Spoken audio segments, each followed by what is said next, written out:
वंश न्यूज, दलित पीडित व शोषित जनतेचा खणखणीत आवाज। हे जे महाराष्ट्रामध्ये जनसुरक्षा विधेयक नावाचा जो काय राक्षस उभा केलेला आहे, क्रूर आणि निर्घृण, हा फक्त ज्या आदिवासी क्षेत्रात काम करणाऱ्या संघटना आहेत, जंगलात काम करणाऱ्या संघटना आहेत,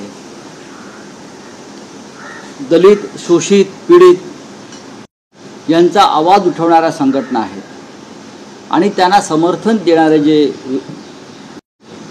सामाजिक कार्यकर्ते आहेत, त्यांना व्यसन घालण्यासाठी किंवा त्यांना तुरुंगात डांबण्यासाठी हे जनसुरक्षा विधेयक आणलेलं आहे। साधारण 70च्या आसपास अशा संघटना महाराष्ट्रात काम करतात, जिथे सरकार पोचत नाही, जिथे सरकार पोचत नाही, जिथे फडणवीसांचं सरकार पोचत नाही, जिथे राष्ट्रीय स्वयंसेवक संघाचं ते का वनवासी डिपार्टमेंट आहे ना ते पोचत नाही, तिथे या संघटना पोचतात। पोटदुखी आहे आणि मग या सगळ्यांना दहशतवादी, अर्बन नक्षलवादी वगैरे शहरी नक्षलवादी ठरवून त्यांच्यावर कारवाई करायची। एकेका मिसा कायदा अशा प्रकारे आणला होता, मिसा आणीबाणीच्या दरम्यान मिसा,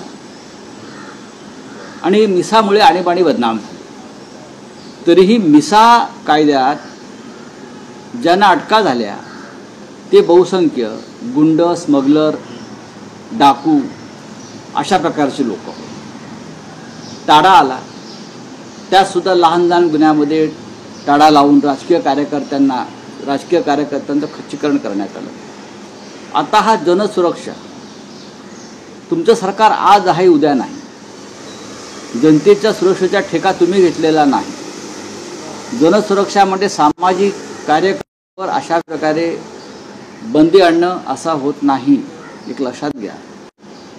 अनेक ज्या सामाजिक संघटना आहेत किंवा स्वयंसेवी संस्था आहेत, त्यांनी याबाबत तीव्र चिंता व्यक्त केली। अशा व्हिडिओ जास्तीत जास्त लाईक करा, शेअर करा आणि आमचे YouTube चॅनल सबस्क्राईब करा।